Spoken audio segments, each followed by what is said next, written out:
రైతు బాగుంటే దేశం బాగుంటుంది. రైతే రాజు అని రైతుకి అన్ని విధాల మద్దతునిస్తూ వారిని ముందుకు నడిపిస్తున్న జగనన్న ప్రభుత్వం గురించి ఆ రైతు మాటల్లోనే విందాం పదండి.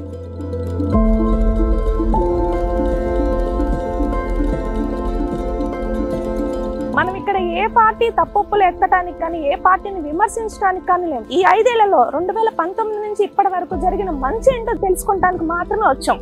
ఈ ఊరు సర్పంచ్ గారండి, నమస్తే అండి. నమస్తే అండి. ఏం మంచి జరిగింది ఈ ఊరికి జగనన్న వచ్చిన తర్వాత మాత్రమే మాకు కావాలండి. నేను సర్పంచ్ని అయ్యి ఉండగానే నేను వ్యవసాయం చేసేది.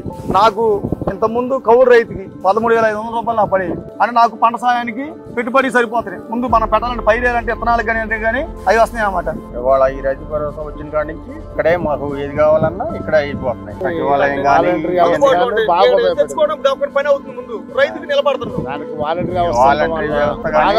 ఇంటికి తెచ్చిస్తున్నారు ముందు.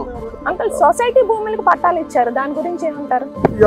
జగన్మోహన్ రెడ్డి గారు పట్టాలు ఇవ్వడం వల్ల ఆ కాగితం పెట్టుకొని ఇంట్లో శుభకార్యాలు ఉండగానే కార్యక్రమాలు ఉండగానే ఆ పట్టాలు రావడం వల్ల చాలా మేలు చేశారండి జగన్మోహన్ రెడ్డి గారు. అంటే ఈ రుణమాఫీ చేస్తారని ఆశతో కూర్చున్నారా? ఆ రుణం మేము తీర్చుకోగలమని సత్తాతో కూర్చున్నారా? మేము తీర్చుకోగలమనే కూర్చున్నామండి.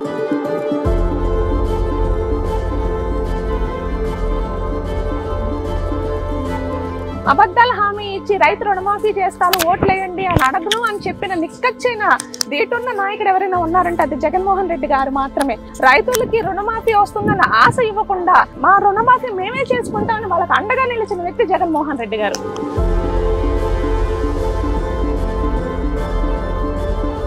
వ్యవసాయం దండగాని రైతు రుణమాఫీ చేస్తారని అబద్ధపు హామీలతో మోసం చేసే ప్రభుత్వాలు మాకొద్దని, తీసుకున్న రుణాన్ని కట్టే సామర్థ్యం మాకిస్తున్న జగనన్న లాంటి నాయకుడే ఎల్లప్పుడూ ఉండాలని ఆకాంక్షిస్తున్నారు.